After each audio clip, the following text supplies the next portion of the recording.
திருவள்ளூர் ஆரணி ஆற்றில் இளைஞர் ஒருவர் முகம் சிதைக்கப்பட்டு கொடூரமாக கொலை செய்யப்பட்டது குலை நடுங்க வைத்துள்ளது. முன்பகையால் மது குடிக்க அழைத்துச் சென்று பழி தீர்த்த சம்பவத்தின் பின்னணி என்ன? திருவள்ளூர் மாவட்டம் பொன்னேரியை அடுத்த குன்னமஞ்சேரி பகுதியைச் சேர்ந்தவர் 27 வயதான சுனில். இவர் தனியார் தொழிற்சாலையில் வெல்டராக வேலை பார்த்து வந்தார். வழக்கம் போல வேலைக்கு சென்று சனிக்கிழமை மாலை வீடு திரும்பியவர் திடீரென வெளியே சென்றுள்ளார். இரவில் நீண்ட நேரமாகியும் அவர் வீடு திரும்பாமல் இருந்துள்ளார். இந்நிலையில் ஆரணி ஆற்றின் பாலத்தின் கீழே இளைஞர் ஒருவர் கொடூரமாக கொலை செய்யப்பட்டு கிடப்பதாக தகவல் கிடைத்துள்ளது. அதன் பேரில் சம்பவ இடத்திற்கு பொன்னேரி போலீசார் விரைந்து சென்றனர். இளைஞரின் முகம் உருத்தெரியாமல் சிதைக்கப்பட்டிருந்ததால் அடையாளம் காணுவதில் சிக்கல் ஏற்பட்டுள்ளது.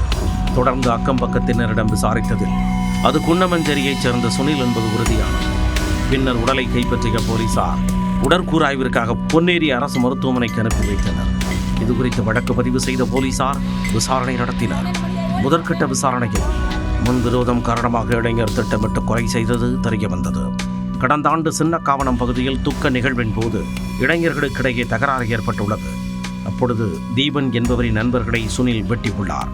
அதற்கு பழிவாங்க தீபன் திட்டமிட்டுள்ளார். இந்த சூழலில் சுனிலை தனியாக மது குடிக்க அழைத்துள்ளனர். ஆபத்தை உணராமல் சென்ற சுனிலை தீபன் தனது கூட்டாளிகளுடன் சேர்ந்து வெட்டி கொலை செய்துள்ளதாக கூறப்படுகிறது. அப்படியும் ஆத்திரம் தீராமல் பீர் பாட்டிலை உடைத்து கொடூரமாக தாக்கி முகத்தை சிதைத்துள்ளனர்.